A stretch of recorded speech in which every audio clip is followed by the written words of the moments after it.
Salut tout le monde, bienvenue sur notre chaîne et podcast bilingue A New Wind, un vent nouveau. Je suis Marguerite, votre présentatrice. Notre rendez-vous hebdomadaire du mois de mai 2020 va essentiellement parler des métiers artistiques. Ainsi, nous allons recevoir des entrepreneurs très connus dans le milieu de l'art. Si vous êtes artiste ou consommateur d'art, ou si vous êtes à la recherche de motivation, de débouchés et d'opportunités en termes de business, je vous invite à écouter nos podcasts du mois de mai 2020. Nos invités ont de l'expérience, ils sont très motivés, très engagés et vont vous remonter à bloc.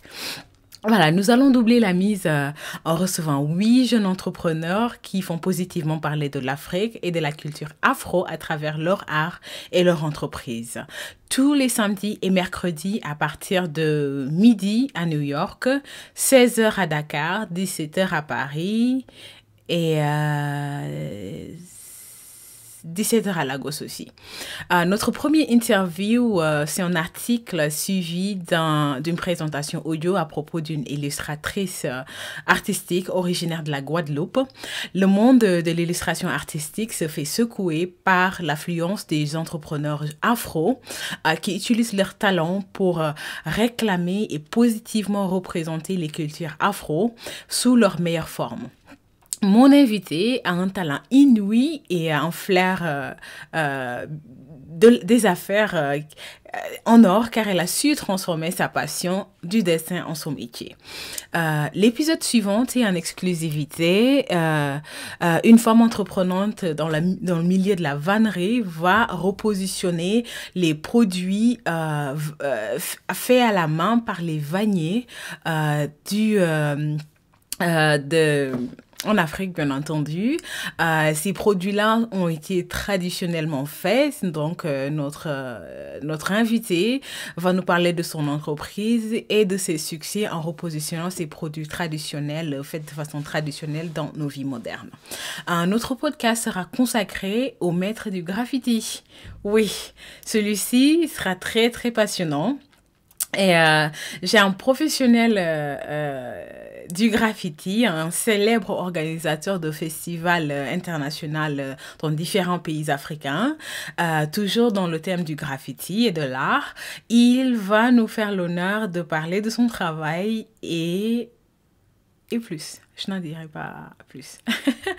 Et est-ce que vous avez déjà rencontré des artistes qui créent des tissus, je veux dire des modèles de tissus et un tisserand alors? Bon, j'avoue que ce sont des métiers traditionnels, ça fait partie des premiers métiers qu'on a répertoriés en Afrique, le métier de tisserand. Et donc du coup, à l'occasion, j'ai 2 tisserands modernes. Bon, l'une, c'est les plus dans le côté artistique, création de design pour les tissus, alors que j'ai un autre tisserands traditionnels qu'on va recevoir ici à la radio qui vont nous parler de leur métier, qui vont nous motiver à consommer africain parce que bien entendu cela va de soi, consommer africain c'est toujours une bonne idée. Donc voilà. Je sais même plus à quel numéro d'interview j'en étais. Mais je pense que c'est au 6e podcast. On va recevoir des couturiers. Ah, un couturier. Voilà. Et quand on parle de création de tissus, de tisserands, etc., on ne peut pas ne pas parler de leur création, enfin, de la couture. Donc voilà. Et naturellement, nous aurons un couturier et un design, un styliste qui va venir nous parler de la couture africaine. Très beau. Il fait des très, très belles réalisations, honnêtement, très jolies.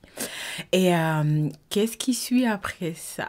Ah oui, j'aurai un spécialiste de la préservation culturelle. C'est une personne qui travaille dans un musée africain très, très connu, un très, très grand musée africain. C'est l'un des plus grands musées africains qui va venir nous parler de la préservation culturelle.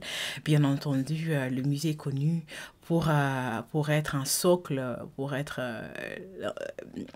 l'endroit où l'art africain, depuis des siècles, est préservé. Voilà.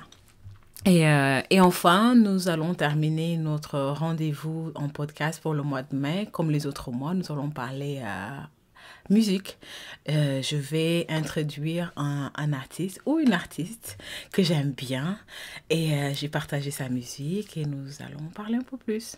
Voilà, merci d'être resté avec moi jusqu'à ce niveau-là. Merci de toujours suivre notre podcast Un New Wind, un vent nouveau. Bien, nous avons aussi une chaîne YouTube. Je vous encourage à nous suivre, à partager nos contenus. Et si vous êtes entrepreneur, n'hésitez surtout pas à me faire signe. Je suis toujours heureuse de recevoir des entrepreneurs à la radio pour qu'on puisse parler de vous, de vos activités, de votre business. Merci et à bientôt.